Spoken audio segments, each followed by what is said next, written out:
సికింద్రాబాద్ గురుకుల పాఠశాలల్లో కలుషిత ఆహారం తిని విద్యార్థులు చనిపోతున్న నేపథ్యంలో గురుకులాల్లో నాణ్యమైన ఆహారాన్ని అందించాలని డిమాండ్ చేస్తూ ఏబీవీపీ ఆధ్వర్యంలో క్లాక్ టవర్ వద్ద నిరసన చేపట్టారు.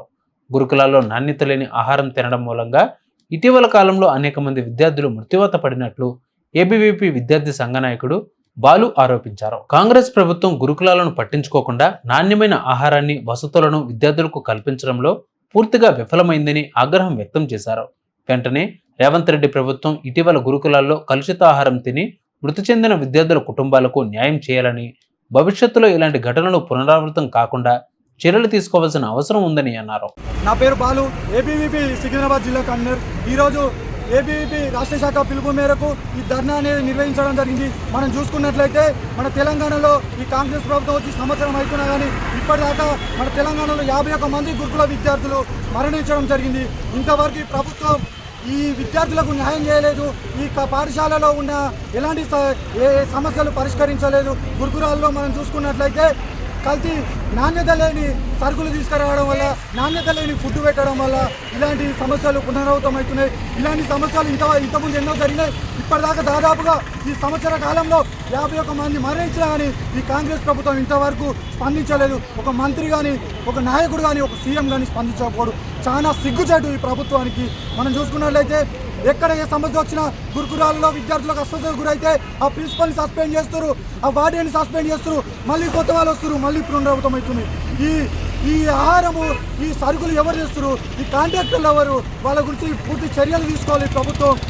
ఇంతవరకు 51 మంది చనిపోయారు. మొన్న మనం చూసుకున్నట్లయితే ఆసిఫాబాద్ జిల్లాలో శైలేజ అనే అమ్మాయి, ఆ బాలిక 27 రోజులు మృత్యువుతో పోరాడి గిలగిల కొట్టుకుంటూ ఆ బిడ్డ మరణించడం జరిగింది. అలాంటి చావులు ఈ రేవంత్ రెడ్డికి పట్టడం లేదా? నువ్వు వెళ్ళినావు కదా, ఢిల్లీ పర్యటన చేస్తున్నావు, రాహుల్ గాంధీ మోచేరు నీళ్ళు తాగుకుంటూ అక్కడ ఉన్నావు కదా, సిగ్గుశరం ఉందా రేవంత్ రెడ్డిని? ఇప్పుడు చెప్తున్నాం, సిగ్గుశరం ఉందా?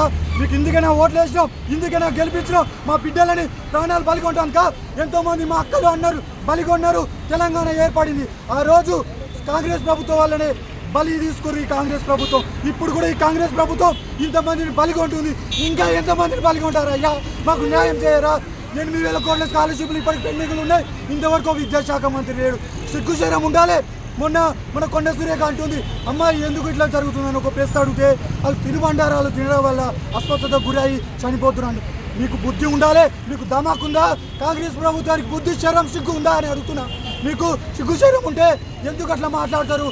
అంతమంది అస్వస్థత గురై తినుబండారం వల్ల తినదా? మీరు కూడా కాంగ్రెస్ నాయకులు మీ పిల్లలను కూడా ఆ గురుకులాలలో వేయండి, మీకు కూడా తెలుస్తుంది ఆ సమస్య ఏందో. మీ పిల్లలను వేయరు, మాట్లాడు పేద పిల్లలు గురుకులాలలో చదువుతారు, మరణిస్తారు. ఇలాంటి తప్పుడు వాక్యాలు మాట్లాడడం చాలా సిగ్గుచేటు. ఆ మాటలు వెనుక తీసుకోవాలని కొండ సురేఖ గారు చెప్తున్నాం. ఈ విధంగా మీరు ఎవరినైనా విద్యార్థులను తక్కువ చూపు చూసిరనుకో, పేదలకు వ్యతిరేకంగా మాట్లాడిరనుకో, ఈ టీఆర్ఎస్ ప్రభుత్వాన్ని రేవంత్ రెడ్డి ఎట్లయితే గద్దె దించినామో మిమ్మల్ని కూడా కాంగ్రెస్ ప్రభుత్వం గద్దె దించుతాం. రేవంత్ రెడ్డి 10 ఏళ్ల కాలంలో పాపం పండింది. ఈ కాంగ్రెస్ 1 సంవత్సరంలోనే మీ ప్రభుత్వ పాలన తెలిసిపోయింది. ఇప్పటికైనా విద్యార్థులకు న్యాయం చేయండి. గురుకులాల్లో ఉన్న విద్యార్థులకు న్యాయం చేయాలి. ఒక కమిటీ వేయాలి, వాళ్ళ కుటుంబాలను పరామర్శించాలి. లేని ఎడల ఏబీవీపీ తీవ్రంగా ఖండిస్తుంది. భారీ ఎత్తున ఉద్యమిస్తాం. రేవంత్ రెడ్డి ఎక్కడ దొరికితే అక్కడ గుడ్డలో తీసుకొస్తాం. ఏ కాంగ్రెస్ నాయకుడు కూడా